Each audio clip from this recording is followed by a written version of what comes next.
जय हिंद। आप लोगों को बहुत बहुत स्वागत है दोस्तों। आज हम आप लोगों को बायोलॉजी पार्ट 2 पढ़ाने वाले हैं, यानी जैव प्रक्रमण के जो दूसरा पार्ट है वो आज हम बताने वाले हैं। एक पार्ट हम आपको ऑब्जेक्टिव करवा दिए हैं, हो सकता है तो आप लोग ज़्यादा से ज़्यादा इस ऑब्जेक्टिव को देखिए। जितना दोस्तों मैं करवा रहा हूँ एकदम पक्का बोर्ड एग्जाम में वही पूछेगा, क्योंकि ये जो मैं जितना क्वेश्चन करवा रहा हूँ ये कहीं कभी ना कभी क्वेश्चन पूछा हुआ है। ठीक है, तो आप लोग प्लीज़ इस वीडियो में बने रहें। देखिए, वीडियो जब तक ये मैं पढ़ाऊंगा तब तक आपको समझ में कैसे नहीं आएगा जब आप वीडियो का स्किप करके देखेंगे। वीडियो को आपको स्किप नहीं करना है, आपको देखना है कि क्या पढ़ाया जा रहा है। उसको बाद आप देखिएगा तो हाँ अंदर से कुछ सा हुआ कि नहीं कुछ हम सीखे हैं। ठीक है, यदि वीडियो को स्किप करके देखिएगा तो कोई फ़ायदा नहीं है देखने का। ठीक है, तो चलिए वीडियो को स्टार्ट करते हैं। यहाँ पे दोस्तों कल हम पार्ट 1 में क्वेश्चन नंबर 30 को करवा दिए हैं। आज टोटल 80 क्वेश्चन है इसमें जैव प्रक्रमण चैप्टर में। तो आज मैं चाहूँगा कि ज़्यादा से ज़्यादा पूरा जो कंप्लीट करवा दूँ। ठीक है, तो चलिए आगे बढ़ते हैं। कहा गया कि मनुष्य में श्वेत रक्त कोशिका का जीवन अवधि होता है। दोस्तों आपको पता होगा कि रक्त कोशिका कितने प्रकार का होता है, 2 प्रकार का होता है, एक आरबीसी एक डब्ल्यूबीसी। तो हमको डब्ल्यूबीसी के बारे में कह रहा है दोस्तों। तो डब्ल्यूबीसी की याद रखिएगा कि डब्ल्यूबीसी का जो जीवन काल होता है 12 से 20 दिन होता है। कितना दिन होता है? 12 से 20 दिन होता है। यानी याद रखिएगा कि इसका समय जो होता है कितना से कितना दिन होता है? 12 से 20 दिन इसका अवधि होता है। ठीक है, कितना दिन होता है? तो 12 से 20 दिन होता है। और याद रखिएगा कि जो डिजीज से फाइट करता है, यानी रोग से जो फाइट करता है, कौन करता है? तो डब्ल्यूबीसी करता है। यानी इसको रोग निरोधक भी कहते हैं, रोग निरोधक। ठीक है, यानी रोग से कौन लड़ता है? तो आरबीसी डब्ल्यूबीसी लड़ता है। ठीक है, याद रखिएगा। उसके बाद यहाँ पे आगे बढ़ते हैं दोस्तों। तो आगे बढ़ेंगे तो यहाँ पे ध्यान दीजिए, थोड़ा सा इसको हम साइड में मिटा देते हैं। यहाँ पे ध्यान दीजिए, पीतरस का स्रावित कहाँ होता है, यानी पीतरस जो है कहाँ स्रावित होता है? तो पीतरस जो है, यहाँ पे ध्यान दीजिएगा, पीतरस जो है कहाँ स्रावित होता है? तो यकृत में होता है। कहाँ होता है? यकृत में होता है। दोस्तों आप लोगों को पता होगा कि पीतरस है जो जाकर जामा कहाँ होता है? स्रावित। स्रावित का मतलब हुआ बनना, और जामा कहाँ हुआ? तो जामा जाके पित्ताशय में हो जाता है। कहाँ होता है? जामा पित्ताशय में होता है। उसके बाद आगे देखिएगा, आपको याद रहेगा कि पीतरस कहाँ स्रावित होता है? तो यकृत में होता है। किस जीव में हेमोग्लोबिन नहीं पाया जाता? दोस्तों किस जीव में हेमोग्लोबिन नहीं पाया जाता है? जैसे हम लोग के रक्त में हेमोग्लोबिन पाया जाता है, उसी प्रकार से बताना है आपको कि कौन जीव में हेमोग्लोबिन नहीं पाया जाता। तो आपको याद रखना है कि मक्खी, आप लोग देखें मक्खी, तो दोस्तों जो मक्खी होता है, मक्खी उसमें हेमोग्लोबिन नहीं पाया जाता। आपको याद रहेगा कि मक्खी जो है उसमें हेमोग्लोबिन नहीं पाया जाता। यानी कि किस जीव में हेमोग्लोबिन नहीं पाया जाता दोस्तों? तो मक्खी में हेमोग्लोबिन नहीं पाया जाता। कहा हेमोग्लोबिन की कमी से कौन सा रोग होता है? हेमोग्लोबिन की कमी से कौन सा रोग होता है दोस्तों? तो एनीमिया रोग होता है। कौन रोग होता है? एनीमिया। ठीक है, एनीमिया। एनीमिया का आप लोग नाम सुने होंगे कि हेमोग्लोबिन के कमी से कौन सा रोग होता है? तो एनीमिया रोग होता है। याद रहेगा आपको। उसको बाद याद रखिएगा यहाँ पे कि हेमोग्लोबिन, जैसे हम लोग के हेमोग्लोबिन खून में पाया जाता है, और खून में हेमोग्लोबिन पाया जाता है। तो हेमोग्लोबिन में क्या रहता है, कौन सा धातु रहता है? कल वीडियो में हम बताए थे। तो खून में दोस्तों आपको हेमोग्लोबिन में पता होगा कि कौन सा धातु होता है? तो लोहा धातु होता है। ठीक है, हेमोग्लोबिन में कौन सा धातु होता है? तो लोहा धातु होता है। क्लोरोफिल में कौन सा धातु होता है? तो आपको याद रखना है कि मैग्नीशियम धातु होता है। क्लोरोफिल प्रकाश संश्लेषण की क्रिया कहाँ होता है? तो क्लोरोप्लास्ट में होता है। ये बताए थे। चलिए आगे बढ़ते हैं। आगे बढ़ेंगे तो कहा गया है कि मुख्य गुहा में हाड़ का कौन सा भाग का पाचन होता है? यानी जो जहाँ जैसे मुख्य गुहा यहाँ है, यहाँ से जब हम खाते हैं तो किसका सबसे पहला बार पाचन होता है मुख्य गुहा में? तो कार्बोहाइड्रेट। याद रखिएगा, कार्बोहाइड्रेट। ठीक है, हाइड्रेट। ठीक है, आपको याद रहेगा कि कार्बोहाइड्रेट का है जो पाचन होता है। ठीक है, आपको याद रहेगा कि मुख्य गुहा में किसका पाचन होता है? तो कार्बोहाइड्रेट का पाचन होता है। चलिए दोस्तों आगे बढ़ते हैं। कहा गया कि ऑक्सीजन का वहन कौन करता है? कौन सा रक्त कोशिका है जो ऑक्सीजन का वहन करता है? तो आपको याद रखना है कि कौन सा रक्त कोशिका है। तभी बताएं कि रक्त कोशिका कितने प्रकार के? तो 2 प्रकार का होता है, एक डब्ल्यूबीसी एक आरबीसी। तो दोस्तों जो डब्ल्यूबीसी होता है क्या करता है? डिजीज से लड़ता है, और उसका जीवन अवधि कितना होता है? 12 से 20 दिन होता है। उसके बाद हम आगे बढ़ेंगे तो जानेंगे कि कौन सा जो ऑक्सीजन को क्या करता है? ब्लड में ऑक्सीजन को ढोता है, यानी ढोने का कार्य करता है। तो दोस्तों आप याद रखिएगा कि वो आरबीसी है। कौन है? आरबीसी है। ठीक है दोस्तों, शायद हम आप लोग को बताएंगे कि आरबीसी का जीवन काल कितना दिन होता है? तो आरबीसी का जीवन काल जो होता है 120 दिन होता है। कितना दिन होता है? 120 दिन होता है। आपको याद रहेगा कि आरबीसी का जीवन काल कितना दिन होता है? 120 दिन होता है। ये क्या करता है? तो ये जो ब्लड में ऑक्सीजन मतलब जो हमारे शरीर में जो ऑक्सीजन होता है उसको ब्लड में क्या करता है? सर्कुलेट करता है, यानी ढोता है। ठीक है, उसके बाद यहाँ पे याद रखिएगा कि यहाँ पे इसका जो जीवन अवधि कितना है? लाल रक्त कण का 120 दिन है। डब्ल्यूबीसी यानी कि व्हाइट ब्लड सेल का जीवन काल कितना दिन है? तो 12 से 20 दिन है। चलिए दोस्तों आप इसका एक स्क्रीनशॉट कर लीजिए और हम आगे बढ़ते हैं। ठीक है,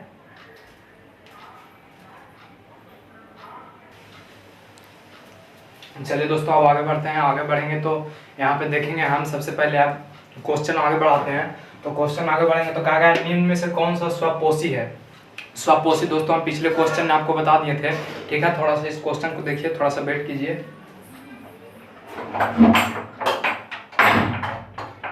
चलिए दोस्तों तो आपको यहाँ पे देख लेंगे क्वेश्चन को। तो कहा गया निम्न में से कौन सा स्वपोषी है, यानी अपने आप पोषण कौन करता है, किसी पे डिपेंडेंट नहीं रहता। तो आपको बताए थे कि पौधा। अब पौधा के साथ साथ दो चीज और बताए थे। क्या बताए थे तो याद करिए उसको भी, प्रोटेस्टा और क्या बताए थे, प्रैकेरियोटिक्स। याद है ना आपको। चलिए आगे बढ़ते हैं।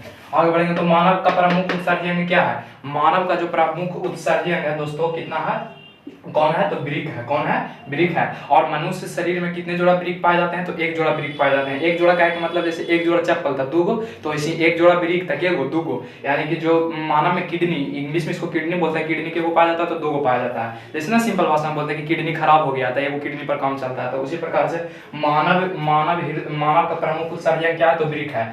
अमीबा अपना भोजन कैसे करता है दोस्तों, कल हम बताए थे कि अमीबा अपना भोजन किससे करता है, तो बताए थे कि कुटपाद से करता है, कुटपाद से करता है, ठीक है, बताए थे ना।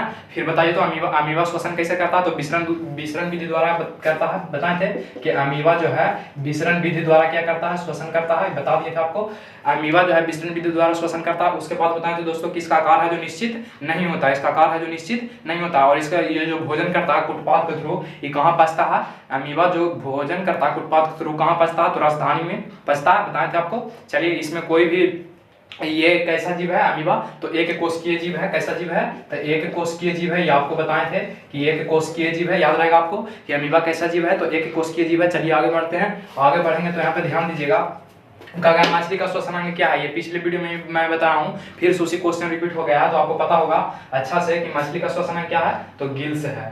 गिल्स है, क्या है, गिल्स है, ठीक है, गिल्स है। आपको याद होगा कि मछली का श्वसनांग क्या है तो गिल्स है। और मछली जो है मछली जो है दोस्तों, उसके बाद अच्छा मेरे माइंड में क्वेश्चन आ रहा है, क्वेश्चन को आप लोग बताइएगा कि त्वचा से श्वसन कौन करता है। त्वचा से श्वसन कौन करता है दोस्तों, तो त्वचा से श्वसन कौन करता है तो त्वचा से श्वसन मेढक करता है। कौन करता है, मेढक करता है, ठीक है, कौन करता है, मेढक करता है। ये त्वचा से श्वसन मेढक कब करता है तो जब पृथ्वी के अंदर रहता है तब करता है, ठीक है, आपको पता है। उसके बाद याद रखिएगा दोस्तों कि मछली है जो श्वसन कैसे करती है तो मछली है जो दोस्तों डायरेक्ट पर्यावरण से ऑक्सीजन को नहीं लेती है, ये जल में जो घुला हुआ रहता है ऑक्सीजन उसी को ऐसे मुंह में लेती है, बिग देती है, ठीक है, मुंह में लेती है और क्या करती है, छोड़ती है, ठीक है ना। देखिएगा मछली कभी भी स्थिर एक जगह स्थायी नहीं रहता है, इसी के कारण से, क्योंकि इसको ऑक्सीजन चाहिए तभी ये बचेगा। चलिए आगे बढ़ते हैं। कहा गया कि पौधा में गैस का आदान प्रदान किसके द्वारा होता है तो पौधा में जो गैस का आदान प्रदान होता है दोस्तों रंध्र के द्वारा होता है। किसके द्वारा होता है, पौधों में गैसों का आदान प्रदान किसके द्वारा होता है तो रंध्र के द्वारा होता है। दोस्तों आप लोगों को पता होगा कि पौधा श्वसन कहाँ से करता है तो पौधा का कोई भी श्वसन अंग नहीं होता, जड़ से भी कर सकता है, तना से भी कर सकता है और क्या से कर सकता है तो रंध्र से भी कर सकता है, रंध्र से भी कर सकता है, ठीक है। तो आपको याद रहेगा कि गैस का आदान प्रदान किससे होगा दोस्तों तो गैस से आदान प्रदान होगा रंध्र में। उसके बाद पौधे को क्या बोलते हैं तो पौधे को हम बताएं कि उत्पादक भी बोलते हैं, हरा पौधा के हम लोग क्या बोलते हैं उत्पादक भी बोलते हैं। उसके बाद इसको स्वपोषी बोलते हैं, ये सब बात याद रहेगा आपको, इसको क्या बोलते हैं स्वपोषी भी बोलते हैं। चलिए आगे बढ़ते हैं। आगे बढ़ेंगे तो यहाँ ध्यान दीजिएगा, यहाँ पे ध्यान दीजिएगा, कहा गया कि निम्न में से किसका सबसे तेज हृदय धड़कन है।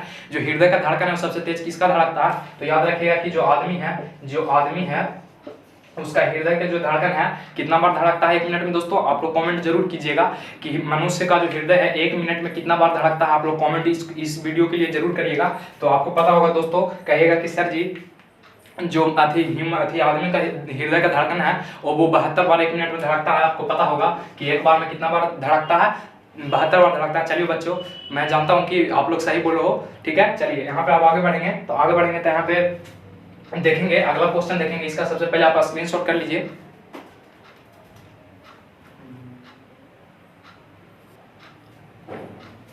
चलिए दोस्तों आप आगे बढ़ते हैं। आगे बढ़ेंगे तो यहाँ पे देखिएगा क्वेश्चन नंबर 42 देखेंगे तो कहा गया मनुष्य का वृक्क किससे संबंधित है, यानी जो मनुष्य का जो वृक्क है किससे संबंधित है। अभी बताए थे कि जो मनुष्य का वृक्क है उत्सर्जन तंत्र से संबंधित है, उत्सर्जन तंत्र से संबंधित है। याद रखिएगा कि मनुष्य का जो वृक्क है किससे संबंधित है तो उत्सर्जन तंत्र से संबंधित है। किससे संबंधित है दोस्तों तो उत्सर्जन तंत्र से संबंधित है। मनुष्य में वृक्क किससे संबंधित है तो उत्सर्जन तंत्र से।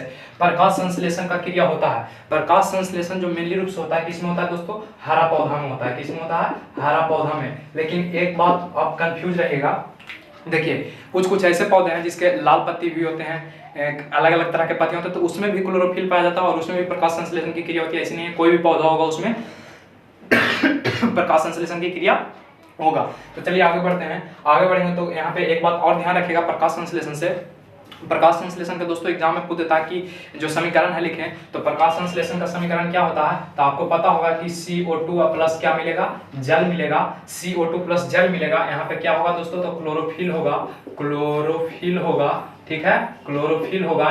यहाँ नहीं, सॉरी, यहाँ पे सूर्य का प्रकाश होगा, क्या होगा दोस्तों, तो सूर्य के प्रकाश होगा। और यहाँ पे क्या होगा दोस्तों, तो नीचे में इसका हो जाएगा, नीचे में इसका क्या हो जाएगा, क्लोरोफिल हो जाएगा, क्लोरोफिल हो जाएगा। और इसके बाद जो बनता है दोस्तों, यहाँ पे ध्यान दीजिएगा कि इसके बाद क्या बनता है, तो आप बोलेंगे कि सर जी इसके बाद बनता है, यहाँ पे ध्यान दीजिएगा कि बनेगा क्या बनेगा, तब बनेगा, यहाँ पे देखिएगा दोस्तों, यहाँ पे बनता है ग्लूकोज बनता है C6H12O6, ठीक है, क्या बनता है, ग्लूकोज बनता है, प्लस ऑक्सीजन, प्लस जल बनता है, प्लस जल बनता है, प्लस ऑक्सीजन बनता है, ठीक है। क्या क्या बनता है दोस्तों, इसका प्रकाश संश्लेषण का समीकरण लिखने के लिए बोलेगा, आप लिख दीजिएगा क्या क्या था, कार्बन डाइऑक्साइड प्लस जल, सूर्य के प्रकाश की उपस्थिति होना चाहिए, क्लोरोफिल की उपस्थिति होना चाहिए, क्या बनेगा, तब ग्लूकोज बनेगा। ग्लूकोज का रासायनिक सूत्र C6H12O6 होता है। उसके बाद क्या बनेगा, जल बनेगा और ऑक्सीजन बनेगा, आपको पता है। चलिए उसके बाद यहाँ पे एक बात और याद रखिए कि प्रकाश संश्लेषण की क्रिया में, प्रकाश संश्लेषण की क्रिया में जो ऑक्सीजन है कहाँ से निकलती है, तो प्रकाश संश्लेषण की क्रिया में जो दोस्तों ऑक्सीजन है जल से निकलता है। कहाँ से निकलता है, प्रकाश संश्लेषण की क्रिया में जो ऑक्सीजन है कहाँ से निकलता है, तो जल से निकलता है, आपको याद रहेगा। चलिए आगे बढ़ते हैं। कहा गया वसा का पाचन किसके द्वारा होता है दोस्तों, जो वसा का पाचन होता है किसके द्वारा होता है, तो लाइपेज के द्वारा होता है। किसके द्वारा होता है, लाइपेज, ठीक है, आपको याद रहेगा। वसा का जो पाचन होता है दोस्तों किसके किसके द्वारा होता है, तो लाइपेज के द्वारा। कार्बोहाइड्रेट का पाचन कहां से शुरू होता है दोस्तों, अभी बताए थे कि कहां से होता है, तो मुख्य गुहा से होता है, यानी मुख्य यहां से शुरू होता है, ठीक है। तो आपको याद रहेगा कि वसा का पाचन कहां से होता है, तो लाइपेज से होता है। उसके बाद आगे बढ़ेंगे। कहा गया कि स्टोमाटा का खुलना एवं बंद होना, स्टोमाटा का खुलना एवं बंद होने की क्रिया को नियंत्रित कौन करता है, ठीक है। जैसे हम लोगों को नियंत्रित करने के लिए हमारा माइंड है, जो माइंड कहेगा वही हम करते हैं, तो उसी प्रकार से स्टोमाटा जो है उसका खुलने एवं बंद होने की प्रक्रिया को कौन नियंत्रित करता है दोस्तों, तो उसको खुलने एवं बंद होने की प्रक्रिया को जो नियंत्रित करता है वो कौन करता है, तो वो करता है द्वार कोशिका करता है। कौन करता है, द्वार कोशिका करता है, ठीक है। आपको याद रहेगा कि स्टोमाटा का खुलने एवं बंद होने की प्रक्रिया को कौन नियंत्रित करता है, तो द्वार कोशिका करता है। चलिए आगे बढ़ेंगे। आगे बढ़ेंगे तो क्या है कि इनमें से किसका उपस्थिति के कारण रक्त है जो लाल दिखाई देता है। आपको पता होगा कि किसकी उपस्थिति के कारण, ये मैं क्वेश्चन बहुत बार करवा दिया हूँ। कहेंगे कि सर जी जो अधि रक्त है वो किसके कारण दिखाई देता है लाल, वो हेमोग्लोबिन है। को क्या है बच्चों, तो हेमोग्लोबिन है, हेमोग्लोबिन है, हेमोग्लोबिन है, ठीक है। हेमोग्लोबिन के कारण रक्त जो है क्या दिखाई देता है, तो लाल दिखाई देता है। आपको पता होगा कि हेमोग्लोबिन में क्या पाया जाता है दोस्तों, तो हेमोग्लोबिन में क्या पाया जाता है, तो मैं बताया था कि हेमोग्लोबिन में कौन सा तत्व पाया जाता है, तो हेमोग्लोबिन में आयरन पाया जाता है। क्या पाया जाता है, आयरन पाया जाता है। आपको ये बताए थे कि किस में हेमोग्लोबिन नहीं पाया जाता दोस्तों, तो मक्खी में हेमोग्लोबिन नहीं पाया जाता। चलिए अब आगे बढ़ते हैं। इसका पहले आप एक लोग स्क्रीनशॉट कर लीजिए, उसके बाद मैं आगे बढ़ूंगा।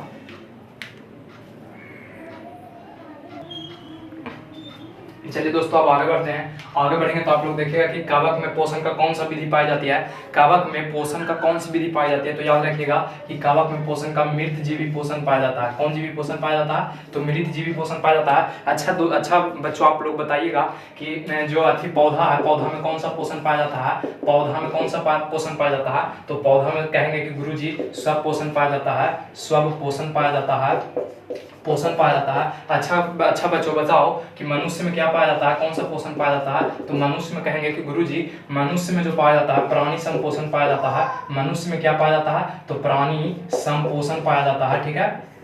मनुष्य में क्या होता है, तो प्राणी संपोषण पाया जाता है। आगे आप लोग बढ़ेंगे तो यहाँ पे क्या देखेंगे, यहाँ पे देखिए ध्यान दीजिए। कहा गया कि ऑक्सीजन क्या है, ऑक्सीजन क्या है दोस्तों, तो एक प्रकार के हार्मोन है। क्या है, हार्मोन है, ठीक है। याद रहेगा आपको कि ऑक्सीजन एक प्रकार के क्या है, तो हार्मोन है। आगे बढ़िएगा तो हृदय से रक्त का संपूर्ण शरीर में पंप किसके द्वारा होता है, यानी जो हमारा हृदय है यहाँ से जो पूरा शरीर में ब्लड का पंपिंग होता है ऊपर से नीचे, वो किसके द्वारा होता है, तो याद रखिएगा कि निलय के द्वारा होता है। किसके द्वारा होता है दोस्तों, तो निलय के द्वारा होता है। किसके द्वारा होता है, निलय के द्वारा होता है। अच्छा आप लोग बताएं कि हृदय किससे घिरा होता है, ये मैं बताया था, तो पेरिकार्डियम से घिरा होता है। हृदय किससे चारों तरफ से घिरा होता है, तो पेरिकार्डियम से घिरा होता है। कल मैं आपको बताया था, देख लीजिएगा उस वीडियो को। ज्यादा से ज्यादा दोस्तों आप लोग लाइक कीजिए, शेयर कीजिए, ठीक है बच्चों।